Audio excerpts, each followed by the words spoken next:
تو بہرحال نبی پاک علیہ الصلوۃ والسلام سبحان اللہ صدقے کے فضائل کتنے. نبی پاک علیہ الصلوۃ والسلام فرماتے ہیں بے شک صدقہ کرنے والوں کو صدقہ قبر کی گرمی سے بچاتا ہے اور بلا شبہ مسلمان قیامت کے دن اپنے صدقے کے سائے میں ہوگا. جب سایہ نہیں ہوگا، جب بہت گرمی ہوگی، جب بڑی تپش ہوگی، سوچو صدقہ کرنے والا کتنا خوش نصیب ہے. اور وہ اور خوش نصیب ہے جو روزانہ کچھ دنوں کے بعد جب موقع ملتا ہے دیتا ہی رہتا ہے. میرا سایہ بڑا ہو جائے، میں اس گرمی میں کہیں تپش پہ مارا نہ جاؤں. اگر اس نیت سے صدقہ دو کہ مولا کریم قیامت کے دن کی گرمی سے بچا لیجیے تو انشاءاللہ صدقہ دینے کا لطف بھی اور آئے گا. یا الہی گرمی محشر سے جب پھڑکے بدن دامن محبوب کی ٹھنڈی ہوا کا ساتھ ہو. یا الہی جب زبانیں باہر آئے پیاس سے ساقی کوثر شہے جود و عطا کا ساتھ ہو. اے میرے بیچے اسلامی بھائیوں، صدقہ دینے میں بڑی جس کو کہنا خوشی دلی کے ساتھ آگے بڑھ بڑھ کر ان موقعوں سے فائدہ اٹھانا چاہیے. صدقہ عمر میں اضافے کا بھی باعث بنتا ہے. جی ہاں، بڑا کمال کا واقعہ ہے. حضرت عیسیٰ علیہ السلام کے زمانے میں ایک دھوبی تھا، لوگوں کے کپڑے آپس میں تبدیل کر دیتا تھا. تو لوگوں نے حضرت عیسیٰ علیہ السلام کو اس کے بارے میں بتایا کہ حضور یہ بندہ بڑا گڑبڑ بندہ ہے، سب کے کپڑے ملا دیتا ہے، تو آپ جو ہے اس بندے کے لیے کچھ کیجئے. آپ نے اللہ کی بارگاہ میں اس کی ہلاکت کی دعا کر دی. وہ بندہ دھوبی اپنے معمول سے گھر سے نکلا، اس کے پاس 3 روٹیاں تھیں. ایک سائل آیا تو اس نے ایک روٹی اسے دے دی. سائل نے دعا دی اللہ تعالیٰ تجھ سے آفات سماویہ یعنی آسمانی آفتیں سے تجھے بچا لے. دھوبی نے اس دعا سے بڑا متاثر ہوا، ایک اور روٹی دے دی. اس سائل نے دعا کی کہ اللہ تعالیٰ تجھے جملہ آفتوں سے محفوظ رکھے. اس نے تیسری روٹی بھی دے دی.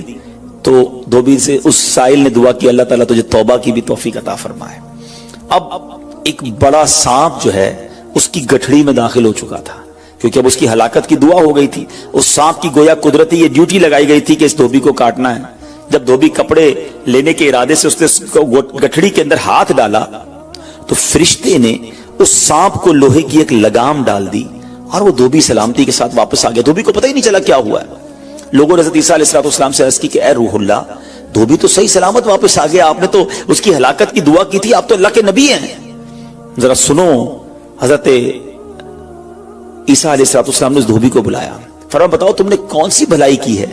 کہتا 3 روٹیاں تھیں، وہ تینوں اللہ کی راہ میں صدقہ کی، اور وہ مجھے فقیر جو تھا وہ ہاتھ اٹھا کر جھولیاں اٹھا کر دعائیں دیتا رہا. تو آپ علیہ السلام نے اس سانپ سے پوچھا کہ تم نے اسے قتل کیوں نہیں کیا؟ تو سانپ نے عرض کی اے اللہ کے نبی، اللہ عز و جل نے آپ کی دعا قبول فرما لی تھی اور مجھے اس کو ہلاک کرنے کے لیے بھیجا تھا. جب اس دھوبی نے سائل کو صدقہ دیا تو ایک فرشتے نے آ کر مجھے لوہے کی لگام ڈال دی.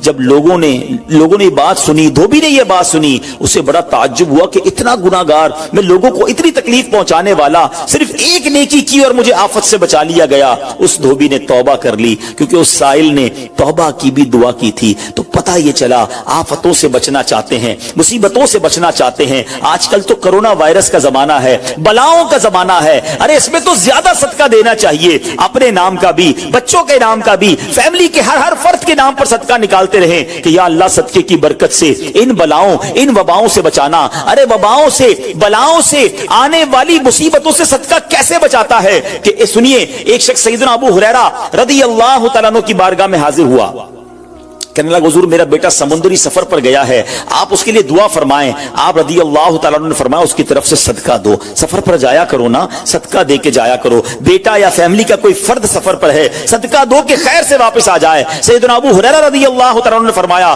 سمندری سفر پر ہے اس کے لیے صدقہ دو. اس وقت سمندر میں موجیں اٹھ رہی تھیں. یہاں باپ اور حضرت ابو ہریرہ رضی اللہ تعالیٰ عنہ میں گفتگو ہو رہی ہے، عین اسی وقت ادھر سمندر میں موجیں اٹھ رہی تھی، جہاز ڈوبنے کے قریب تھا. ادھر اس کے والد نے اللہ کی راہ میں صدقہ دیا اور وہاں کہنے والے کو کہتے ہوئے سنا گیا اے سواروں تمہارے لیے سلامتی ہے، بے شک اللہ تعالیٰ نے فدیہ قبول فرما لیا. بیٹا سفر سے واپس آیا، اپنے والد کو سارا واقعہ سنایا کہ جہاز موجوں میں تھا، قریب تھا کہ ڈوب جاتا، مگر پھر ایک ندا آئی کہ تمہارے لیے جو صدقہ دیا گیا ہے وہ قبول کر لیا گیا ہے. تو اے میرے بیچے اسلامی بھائیوں، میں نے آپ کو احادیث بھی سنائی ہیں، آپ کو واقعات بھی سنا رہا ہوں کہ صدقہ بلاؤں کو ٹال ٹالتا ہے, صدقہ بیماریوں کو ٹالتا ہے. آپ میں نبی پاک علیہ الصلوۃ والسلام کی زبانی ایک خوبصورت واقعہ آپ کو سناتا ہوں. پیارے آقا علیہ الصلوۃ والسلام نے ہی یہ واقعہ صحابہ کرام کو سنایا. واقعہ کیا ہے؟ میرے آقا فرماتے ایک عورت کے منہ میں لقمہ تھا, کھانا کھا رہی تھی,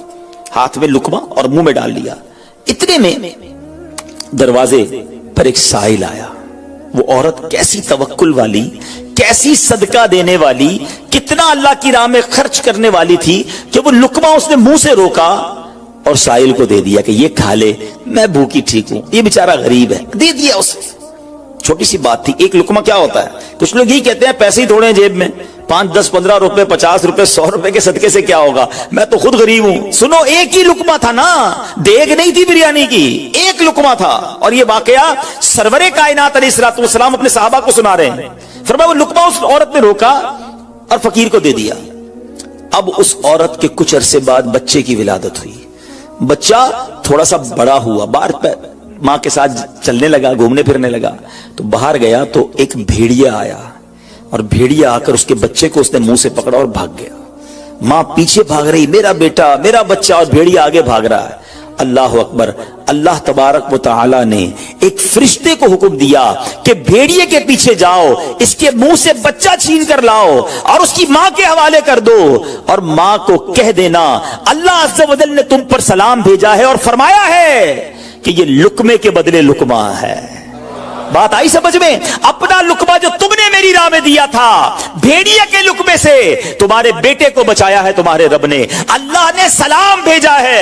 اے میرے میٹھے اسلامی بھائیو, یہ حدیث بتا رہی ہے کہ گناہ, نیکی جو تھوڑی سی بھی ہو نا, وہ ضائع نہیں کی جاتی, وہ اللہ کے یہاں محفوظ ہے. جمعے کے خطبے میں ایک حدیث سنتے ہیں, البر لا یبلا والذنب لا ینسا والدیان لا یموت. سن لو, نیکی پرانی نہیں ہوتی, گناہ بھلایا نہیں جاتا, اور فیصلہ کرنے والا جو رب عز و جل ہے اسے موت نہیں آتی ہے. اب ہمیں سوچنا ہے کہ ہم نیکی کر بھی رہے ہیں کہ نہیں, کہ گناہ کر کر کے اپنے اکاؤنٹ کو بھری جا رہے ہیں.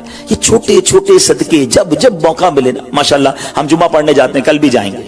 مسجدوں میں ہم نے دیکھا ہوگا مسجد کا ڈبہ آتا ہے سامنے, کچھ نہ کچھ ڈال دیا کرو اس نیت کے ساتھ یار تھوڑے اور جمع کرا دوں اپنی آخرت میں, تھوڑے اور اپنے پیسے جمع کرا, تھوڑے اور آگے چلے جائیں. اور یہ میں ایسے ہی خود نہیں کہہ رہا, سبحان اللہ. میں آپ کو بڑی خوبصورت 2-3 حدیثیں سناتا ہوں. پہلے تو یہ سمجھیے کہ آج کل دنیا میں اور آپ یہ چاہتے ہیں کہ ہمارے جو پیسے ہیں نا سیکیور رہیں.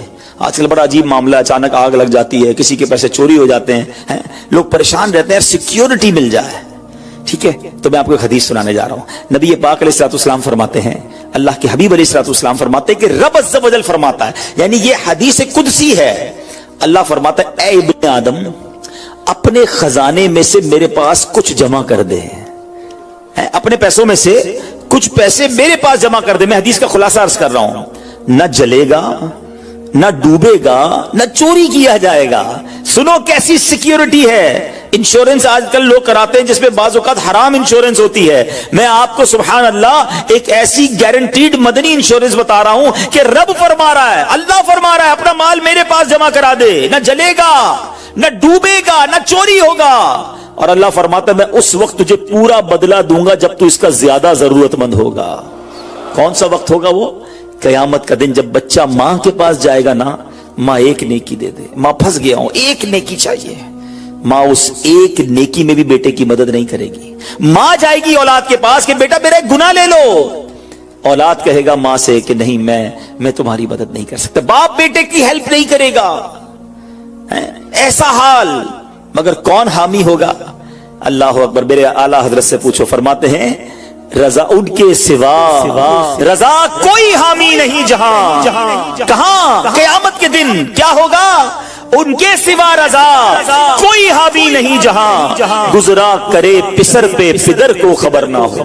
بیٹے پہ گزرے گی, باپ بھی جواب نہیں دے گا.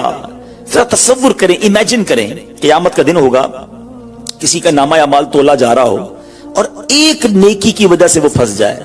گناہ ایک زیادہ ہے, پلڑا بالکل ایک نیکی کی وجہ سے نیچے ہے. کتنا یاد آئے گا کہ کاش تھوڑا اور صدقہ کر دیتا, کاش 2 رکعت نفل پڑھ لیتا. نفل چھوڑ دیتے ہو نا, نفل ہی ہے نا, درود نہیں پڑھتے, ذکر الہی نہیں کرتے, چھوٹی چھوٹی نیکی سمجھ کر چھوڑتے ہو. اگر یہ چھوڑتے وقت خیال آئے نا کہ کہیں ایسا نہ ہو کہ وہی ایک نیکی کم پڑ گئی اور میں अल्लाह ना करे जहन्नम में न डाल दिया जाऊं। फअम्मा मन थकुलत मवाज़ीनु, जिसकी तोले भारी हो गई, कुरान कहता है फहुवा फी ईशतिर रादिया, वो मन मानते चैन में, ऐश में होगा। और जिसकी तोले हल्की पड़ गई, व अम्मा मन खफ्फत मवाज़ीनु फउम्मुहु हाविया वमा अदराका मा हिया नारुन हामिया, जिसकी तोले हल्की पड़ गई, वो नीचा दिखाने वाली गोद में है, और वो क्या है तुमने क्या जाना, शोले मारती भड़कती हुई आग, यानी जहन्नम में डाला जाएगा अगर तोले हल्की पड़ गई। तो अगर अपने उस स्केल को भारी करना चाहते हो तो अल्लाह फरमा रहा है उस वक्त में लौटाऊंगा जब तुम ज्यादा जरूरतमंद होगे, जब तुम्हें ज्यादा जरूरत होगी। ये सिक्योरिटी है। अच्छा, फिर कुछ लोग बड़े अजीब हैं, वो कहते हैं यार पैसे तो हमने खर्च कर दिए, रमजान में दी ना, ज़कात भी पूरी दे दी, बड़ा काउंट करके चलते हैं, बस पूरे हो गए भाई, अब अगले साल आना। वो अल्लाह के बंदो, जो रब तुम्हें रोज दे रहा है, अताएं दिए जा रहा है, और तुम कैलकुलेट करके लॉक कर देते हो सदके को। ऐसा ना करो। मैं आपको एक और हदीस सुनाता हूं। अल्लाह के हबीब सल्लल्लाहु तआला अलैहि वसल्लम फरमाते हैं कि प्यारे आका ने फरमाया, माल को रोक कर ना रखो, रोक कर ना रखो, कहीं ये ना हो कि तुमसे भी रोक लिया जाए। हाँ, हमारे लिए तो नहीं रोका जा रहा ना। मिसाल के तौर पे दुकानदार बैठे होंगे या बिजनेस कम्युनिटी के लोग बैठे होंगे, आपका मिसाल के तौर पे महीने का 1 लाख रुपए का खर्चा है। कभी कभी ऐसा भी होता है पहले 2-3 दिनों में लाख रुपए हो जाते हैं पूरे, तो क्या ताला लगाते हो कि चलो भैया पूरे महीने का हो गया, 27 दिन बाद आएंगे? नहीं, आने दो जितना आ रहा है। हम आने वाली साइड तो नहीं रोक रहे, हाँ खर्च अल्लाह की राह में करने वाली रोक लेते हैं। जब वो देने में नहीं रोक रहा तो तुम अल्लाह की राह में खर्च करने में ना रोको। मैं हदीस सुना रहा हूं कि रोक कर खर्च न करो, रोक कर न रखो, कहीं ये ना हो कि तुमसे भी रोक लिया जाए।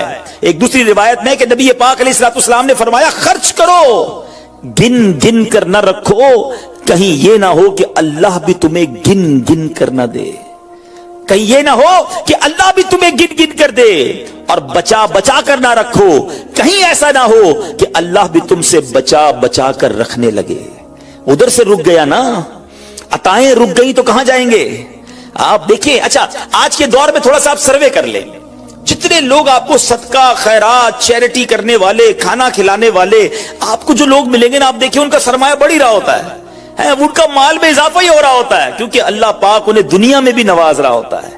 तो है मेरे मीठे इस्लामी भाइयों, फिर कितनी चीजें आप देखें कि बच रही हैं, बलाओं से बच रहे हैं, आफतों से बच रहे हैं, रिस्क में इजाफा, बुरी मौत से बचाओ, कयामत के दिन अपने सदके के साए में बंदा रहे, दुनिया में माल में इजाफा, यानी बेनिफिट ही बेनिफिट है, फायदा ही फायदा है अल्लाह की राह में खर्च करना। और सच्ची बात यह है कि ये ब्रिलियंट कमाल की इन्वेस्टमेंट है कि जो आपको मिलेगी। अच्छा, दुनिया में लोग माज़अल्लाह सुम्मा माज़अल्लाह सूद पर पैसे देते हैं, हराम जहन्नम में ले जाने वाले का पैसे देते हैं, और वो बढ़ा के देते हैं, है ना, बैंक में रखवाते हैं, उधर से बढ़ जाते हैं। जहां जहां गैर शरई काम है, मैं उसकी बात कर रहा हूं। तो कभी भी ऐसे मुनाफे की तरफ नजर नहीं होनी चाहिए, क्योंकि सूद पर काम करने वाला ये अल्लाह से जंग करता है। अल्लाह मुझे, आपको, हमारी नस्लों को हराम रोजी से बचाए, फकत हलाल रोजी अता फरमाए। मगर आओ मैं आपको एक ऐसी इन्वेस्टमेंट बता रहा हूं जिसमें इजाफा भी होगा, और ऐसा इजाफा होगा कि दुनिया में कोई आपको ऐसा मुनाफा नहीं देगा। और ये मैं नहीं कह रहा, हदीस पाक का मफहूम है। हम जब सदका करते हैं ना, मेरे और आपके हाथ से निकलता है, अल्लाह के हबीब अलैहिस्सलाम फरमाते, जिसका मजमून है कि जब सदका बंदे के हाथ से निकलता है, हाथ से निकलते ही अल्लाह के दस्ते कुदरत में चला जाता है, और अल्लाह तुम्हारे सदकों को पालता है जैसे तुम जानवर को पालते हो। छोटा बछड़ा होता है, छोटा जानवर होता है, आहिस्ता आहिस्ता बड़ा होता है ना। फरमाया जब बंदा खजूर का सदका देता है ना, कयामत के दिन उस खजूर के सदके का रब्बे करीम उसे ओहद पहाड़ जितना सवाब अता फरमाएगा। बढ़ता जाएगा, थोड़ा थोड़ा सदका भी कयामत के दिन अल्लाह ने चाहा पहाड़ों की मानिंद मिलेगा। तो मैं आपसे पूछता हूं कि आखिरत के अकाउंट में क्या जमा करवाया है? लोग कहते हैं मैंने फला जगह सेफ डिपॉजिट कराई हुई है, फला जगह इन्वेस्टमेंट की हुई है, फला प्रॉपर्टी ली हुई है, उसका रेट भी बढ़ रहा है, उधर से किराया आ रहा है, सोना लेके रख लिया, उसका रेट बढ़ रहा है, जनाब डॉलर रखना चाहिए। अजीब अजीब प्लानिंग है, किस लिए? दुनिया के लिए। उधर के लिए कोई अकाउंट खोला नहीं खोला। आखिर में आपको लॉजिकली एक चोट करने वाला वाकया सुनाता हूं, फिर इंशाल्लाह कंक्लूजन की तरफ आते हैं। कि एक मुल्क था, उसमें एक बड़ा निराला कंपटीशन हुआ, अमेजिंग, हैरतनाक। बादशाह तो बादशाह होते हैं, मर्जी जो उनकी करें। बादशाह ने ऐलान कर दिया, जनाब पूरे मुल्क में चेक करो सबसे बड़ा बेवकूफ कौन है, उसको तोहफा देना है। अक्लमंदों के मुकाबले तो सुने थे, बेवकूफ का मुकाबला, चले जनाब शुरू हो गए मुकाबले। अजीब अजीब बेवकूफ आते थे, अपने करतब दिखाते, अपनी बातें दिखाते। वजीर थे जो टेस्ट करते करते करते आखिरकार एक बंदा ऐसा था जिससे बड़ा बेवकूफ पूरे मुल्क में नहीं था, बादशाह के सामने खड़ा कर दिया। कहा बादशाह सलामत, बड़े तजर्बे किए, बड़े टेस्ट किए, he is the biggest fool of our country, ये हमारे मुल्क का सबसे बड़ा जो है ना बेवकूफ है। बादशाह ने कहा चेक कर लिया? कहा चेक कर लिया। बादशाह ने अपनी माला उतारी सोने जवाहरात की, उस बेवकूफ को पहना दी। बेवकूफ बड़ा खुश घर आया। थोड़े दिन हुए तो बेवकूफ को पता चला कि बादशाह सलामत बड़े बीमार हैं, बड़े ज्यादा बीमार हो गए हैं। कहता अच्छा मैं भी जाऊंगा देखने। था तो बेवकूफ ना, समझ तो पड़ती नहीं थी। चला गया बादशाह के पास। कहा बादशाह सलामत क्या हाल है आपके, सुनाइए, सुना बड़े बीमार हो गए हैं। बादशाह बहुत ज्यादा बीमार था, आखिरी लम्हात थे। कहता है बस अब तो इस जहान को छोड़कर जा रहा हूं। अच्छा, बेवकूफ कहता है बादशाह को, अच्छा कहीं और जा रहे हैं? कहां जा रहे हैं? उसको ये भी नहीं पता था कि मरना भी होता है, बेवकूफ जो था। तो बादशाह कहता है मैं इस दुनिया को छोड़ के दूसरी दुनिया में जा रहा हूं। अच्छा, तो बादशाह सलामत ये बताइए कि इधर मैं देखता हूं आपका बहुत बड़ा महल है, ब्यूटीफुल बेडरूम्स हैं, शानदार मकान है, जिधर जा रहे उधर मकान बना लिया आपने? तो बादशाह कहता नहीं, उधर तो मैंने झोपड़ी भी नहीं बनाई है। अच्छा, बादशाह सलामत मैं देखता हूं आपके पास बहुत पैसे हैं, बड़ा माल है, आप तो बांटते भी सोना ही है, सोने के जवाहरात के ढेर लगे हुए हैं आपके पास, जिधर जा रहे उधर पैसे भिजवा दिए नहीं भिजवाए? तो बादशाह कहता है मैंने तो वहां बूटी कौड़ी भी नहीं भिजवाई है। अच्छा, बादशाह साहब मैं देख रहा हूं आपके आसपास बड़े खादिम खादमाएं कनीज गुलाम हैं, हर तरफ आपके खिदमतगार हैं, जिधर जा रहे हैं उधर कुछ गुलाम कनीज खादमा भिजवाए नहीं भिजवाए? बादशाह कहता उधर तो कोई खादिम नहीं होगा। उस बेवकूफ ने बड़ी कमाल का काम किया, उसने वो माला उतारी और बादशाह के गले में पहना दी। कहा हुजूर फिर मुझसे बड़े बेवकूफ तो आप हुए ना, आपको पता है आप कहीं और जा रहे हैं, आपको पता है इस दुनिया से आप किसी और दुनिया में जा रहे हैं, ना घर बनाया, ना पैसे भिजवाए, ना खादिम भिजवाए, करोगे क्या उधर? बस फिर तो ये हिकायत है, मगर सच बताओ ये कितनी बड़ी चोट है। शायद जितने लोग मुझे यहां सुन रहे हैं सब घर में ही रहते हैं, झोपड़ी में या रोड पे कोई नहीं सोता होगा। दुनिया में जो मुझे सुन रहे हैं बहुत सौ के पास मकानात हैं, मगर क्या जन्नत में घर बन गया? इधर से तो जाना ही है ना, थोड़े ही दिन रह गए। जी हां, थोड़े ही दिन रह गए। हमें नहीं पता कि आज का दिन और आज की रात भी जिंदा रहेंगे कि नहीं, लेकिन जैसे ही आंखें बंद हुई, जैसे ही सांसें खत्म हुई, उधर क्या है मेरे पास? इधर तो घर मेरा नहीं, पराया तरका। क्या कहते, जैसे ही मेरी और आपकी आंखें बंद होंगी ना, हिसाब किताब शुरू हो जाएगा। ये बेटे को कितना मिलेगा, बेटी को कितना मिलेगा, बीवी को कितना, जनाब रिश्तेदार सारे हिसाब किताब लेके बैठ जाएंगे, मेरा कुछ भी नहीं बचना। बल्कि किताबों में लिखा कि जब इंसान मरता है ना, कब्र में जाता है, तो घर वाले कहते हैं मैयत ने पीछे क्या छोड़ा, फरिश्ते कहते हैं मैयत ने आगे क्या भेजा है। बताओ ना क्या भेजा है उधर घर रेडी है कि नहीं? उधर कुछ पैसे, उधर कोई डिपॉजिट, जो अल्लाह फरमा रहा है अपना खजाना मेरे पास जमा करवा, मैं तुझे लौटाऊंगा, मैंने जमा करवाया कि नहीं? ये सोचने वाली बात है। ये सब इधर रह जाएगा, कितना खा लूंगा मैं, कितना पहन लूंगा, जो बड़ा हुआ वो इधर ही रह जाना है। उधर भेज दूं क्योंकि वहां अकेला होऊंगा, मेरे अमाल तोले जाएंगे और मुझे पता है गुनाह ही गुनाह है, खताएं ही खताएं हैं, मारा जाऊंगा, पकड़ा जाऊंगा। अगर अल्लाह सदका कबूल कर ले, कुछ नेकियां ऐसी कर जाऊं जो आखिरत के अकाउंट में जमा हो जाए। तो ऐ मेरे मीठे इस्लामी भाइयों, खुदारा आज ये जहन बना लीजिए कि जब भी अल्लाह की राह में खर्च करने की बारी आए तो इसको बर्डन फील ना करें, बोझ फील ना करें, सादत फील करें, महसूस करें कि या अल्लाह तेरी मेहरबानी, फिर मौका दिया अपने अकाउंट में जमा कराने का। वीडियो देखने का शुक्रिया। अगर आप चैनल पर नए हैं तो सब्सक्राइब कर लें और साथ ही साथ बेल आइकन पर भी क्लिक कर दें ताकि यूट्यूब हमारी हर वीडियो का नोटिफिकेशन सबसे पहले आपको भेज दे। जज़ाकल्लाह।